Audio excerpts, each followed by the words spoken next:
Hello, my friends, and welcome back. Thank you very much for being with me again today. I don't even know how to start this video, not because I have no ideas. I have too many. I have so much to say. I don't think I will be able to limit myself, in 15 minutes, but I will try. And I will start first with this saying that is in Romanian. It's a Romanian saying, and I'm pretty sure each and every country has its own version, and it sounds like this: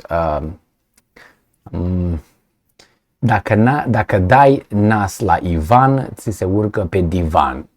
Or, dacă te amesteci cu porcii, te mănâncă.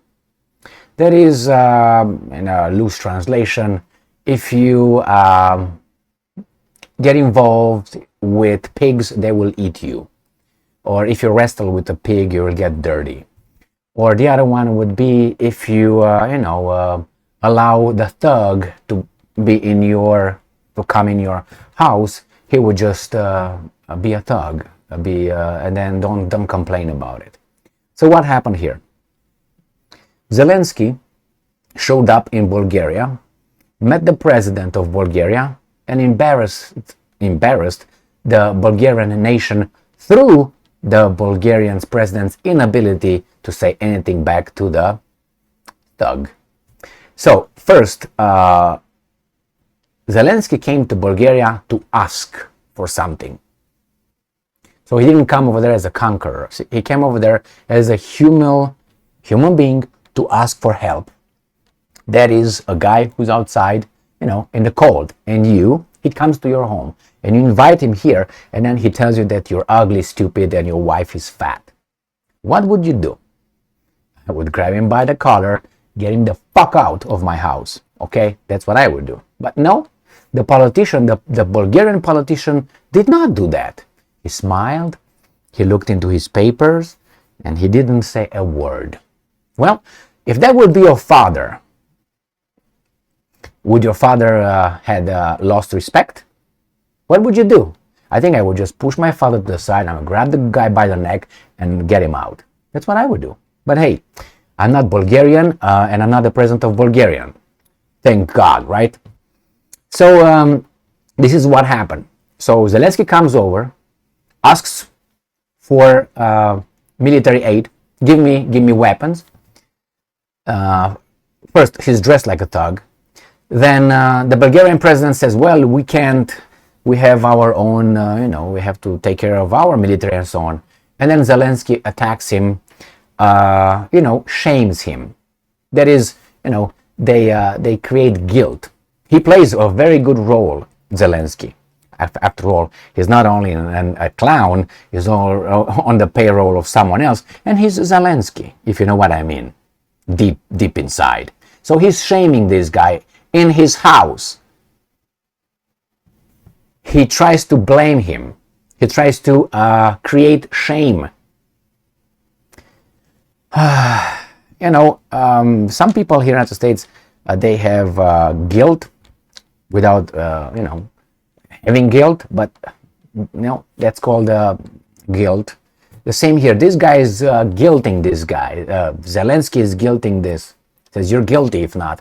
So it's unbelievable. In his house, when he comes to ask for something, this guy is not giving him something that he should not have.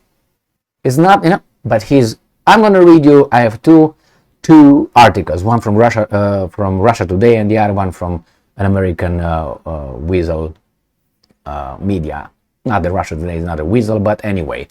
And I will look at the pictures. First thing first, if I would be a leader of a country, I would not allow that delegation to show up like that, dressed like that. I would say, you come like this, I'm talking to you. You come like that, I'm not talking to you. And if we're talking like this, we're going to go and talk in a park. We're going to have all this in a park, and I'm going to treat you as a thug. You don't have to wear all this bullshit clown clothes here. That's the first thing that I would do. I would say, no, you don't come like this. If you come like this, get the fuck out. Hey, that's me. So this troop of whatever came here and tell this guy that he's an whatever. So let's see what happened here. Let me tell you. Zelensky clashes with EU state Bulgaria president over weapons demands. Now, obviously, this is Russia Today, but it sounds like demands. What kind of friend is that who comes and asks you for something? You say, well, I can't provide you with that. And he starts calling your mom fat and you're an Indian, you're a bad dude, and try to shame you. Is that your friend? Then we say, oh, see, that's why I don't give you. On top of the reasons I provide you. Have a nice day. Bye. But hey, the Bulgarian president doesn't do that. And we're going to address that here. Why I think the Bulgarian president behaves like that and Zelensky behaves like that. There's only two options. One, he knows better. That means he's not independent. I'm talking about the Bulgarian. Both of them know better. When Zelensky went over there, Zelensky knew that he's in charge. And the Bulgarian president knew that Zelensky is in charge, vested by the United States of America. That's the whole thing. Otherwise, this guy would have just smacked the guy right there. But anyway, maybe I'm just a bad guy and he's a fantastic guy. But anyway, let's see what's going on here. All right, where were we? Ukraine's leader berated his Bulgarian host in a televised meeting. So this guy, in front of everyone, attacked him, and this guy sent the media after that, get out, because anyway. Bulgarian President Rumen Radev found himself lectured by his Ukrainian guest, Vladimir Zelensky, on Thursday after telling him that Sofia had no weapons to spare for Kiev. As TV cameras documented their meeting, Zelensky attacked Radev for advocating a diplomatic solution to the conflict. And I'm quoting now Zelensky. I do not agree. No, this is Radev, I'm sorry. I do not agree to provide ammunition, especially from the Bulgarian army's reserves, Radev told Zelensky, according to one of the translations. And I'm quoting again. I continue to maintain that this conflict has no military solution and more weapons will not solve it. Now, this is a logical argument. You expect the other guy to come with a logical argument. No, he comes with a pathos, not logos, and is going to shame him. Zelensky objected to Radev's use of the term conflict, insisting that this is definitely a war. Well, if you respect the other person, you allow the other person to use the terms he feels fit, don't you? Actually, like this. So you can see these guys here. So you're not going to lecture the person that you're unequal to. Hey, don't use that word. Well, I use whatever term I want, Zelensky. I'm a human being, I'm an adult, I'm a president of a country, as you are. So don't lecture me and tell me what it is and what it's not. Because that makes me stupid and makes you smart, without evidence. Man, I'm so angry. All right, so it says here, and I'm quoting now Zelensky. Zelensky now attacks, shames this guy, tries to create a Bulgarian guilt. God forbid some tragedy should befall you and you should be in my place. Well, I'm not. You got in that place. I didn't. He added, and if people with shared values do not help, what will you do? You would say, Putin, please grab Bulgarian territory? I also want to tell you, whatever your army has in terms of munitions, it will not be enough to fight with the Russian Federation. You don't have a bad army. Your people are good, but it would not be enough to fight against 160 million people. That is why it is good to give the people to defend themselves, so that the war does not come to you, to the Poles, to the Romanians. War knows no distance, I can tell you. The Ukrainian leader told his host, and I'm quoting again, you cannot support Russia and support a balancing position because Russia wants to destroy NATO, wants to destroy Europe and the European Union. These are their goals. Do you get me? Zelensky told Radev. According to Politico's description of the incident, Zelensky savaged Radev and I'm quoting, opened up with both barrels and mauled the Bulgarian president, delivering his words with measured scorn and barbed irony, as Radev took refuge in the sheet of paper in his hands. The Bulgarian president eventually asked the cameras to leave the room. Now, this is obviously the Russians, based on Politico. Now, you tell me, is the Bulgarian president courageous and strong? No, he's a weasel. He couldn't even look, according to Politico, couldn't even look in Zelensky's eye and say, stop right there, get out. Get out right now. Out. I give you 15 minutes to get out of this, otherwise my guys will get you out. Out. Bye. I would get up and get out, and I make sure that in 15 minutes they're out on the airport and fuck out. That's what I would do. And then guess what's going to happen? The Americans will be very upset, and they're going to help a little color revolution in Bulgaria. That's what would happen.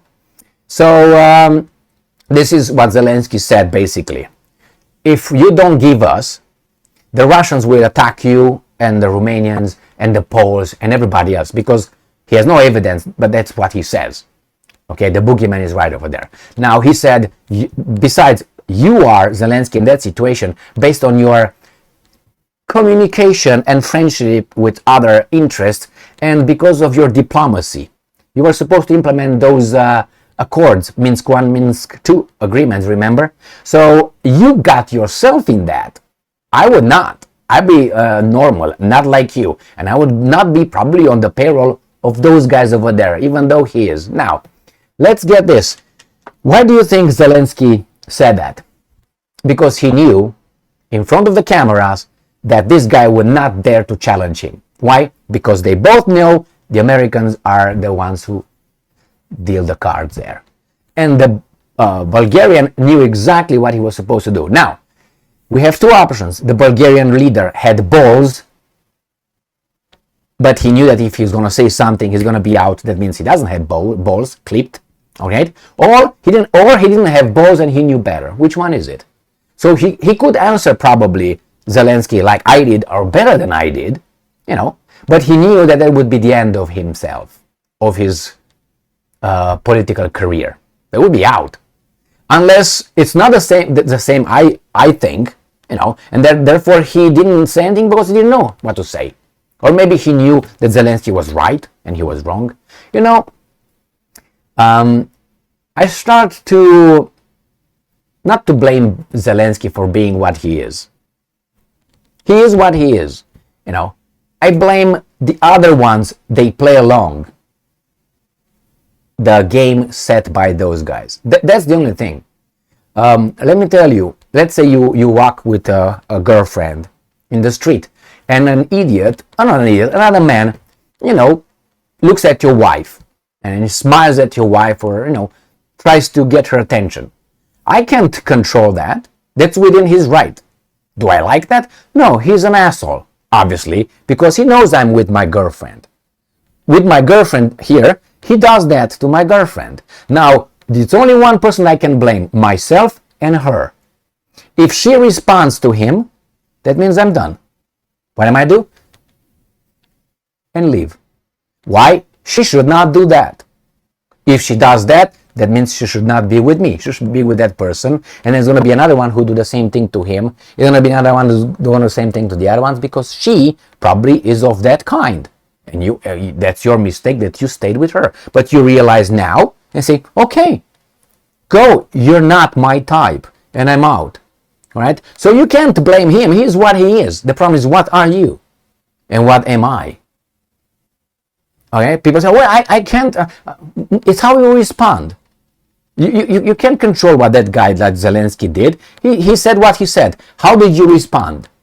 You had the whole floor to respond and tell, hey, Weasel, and say a lot of things. He didn't. And everybody, the Western leaders look at Zelensky as being some great guy. Why? Do you think they don't know who this guy is? They have an interest and they know who the boss is. And they are not free. They're not independent. They're not sovereign. And this is another evidence of that. So, good job, Bulgaria. I hope you're gonna love Zelensky more. I can keep going and keep going. I'm so irritated with this. And imagine this happening in Romania. Probably the same thing would be. The Klaus Iohannis would be like, yes, jawohl, yeah. All right, thank you very much for being with me again today. Stay strong, stay smart, look for the truth, and be just.